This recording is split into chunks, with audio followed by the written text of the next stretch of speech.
So, Chris, we talk about 5.5 as an over/under. Let's talk about what could be key in reaching that number and getting Mhm. well past it. Let's go with the offense. So, it doesn't have to be a unit necessarily, but what about the offense could we even term maybe whether it's a concern, an X factor, a key for you when you look at the offense?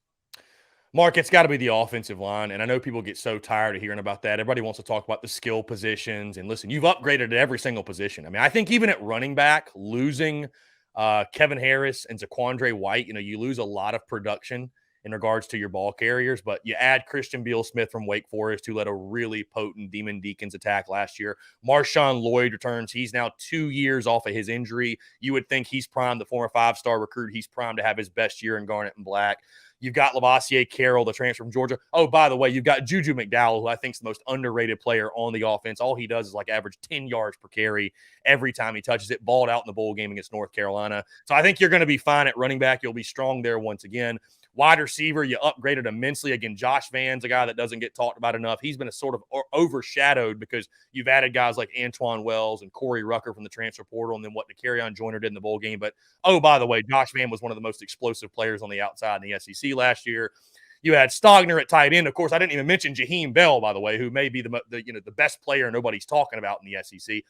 But it all comes back to the offensive line. Mark, here's a crazy stat for you. South Carolina's offensive line last year, they produced just 6 100-yard rushing games in 13 tries a year ago. Also one of the league's worst at pass protection, allowing 31 sacks. And, of course, oh, by the way, you add Spencer Rattler under center. It all comes back to the offensive line, man. The Gamecocks return a lot of experience. All 5 of their guys have started. I think 4 of the 5 were your starting offensive line last year, and all 5 have started at some point. But as you know, Mark, what is experience if it's not good experience? Like, I'd rather have a talented 5-star player who has tons of upside with no experience than a guy who's been there for 4 years that's just proven to me he stinks. You know what I mean? Like experience, I think, is something that at times is overvalued in some ways. It's important, but it can be overvalued. But it's going to come down to the offensive line, and it's also going to come down to Marcus Satterfield, the Gamecocks offensive coordinator, because I will say this. While we look at the offensive line as a potential liability, I don't think you can use that as an excuse this year, Mark, because now going into the season, last year it was shocking how bad the offensive line played because in 2020, you paved the way for Kevin Harris, who led the SEC in rushing, and he had that great year on the ground. We expected the O-line to be a strength, and it wasn't.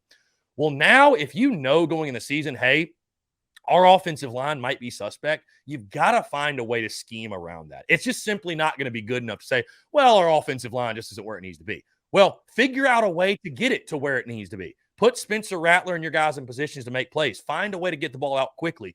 Find the run plays that work. You know what I mean? Don't ask your guys to do something they're not capable of doing. That was something last year that schematically, I talked to guys, former offensive linemen at South Carolina. They felt like it's too complex. They're asking the offensive linemen to do too much. So again, hey, as much as the game changes and we can talk about spread and up tempo and skill position players, it all comes down to the big uglies up front. That, to me, is the key to not just the offense, but for South Carolina's football season.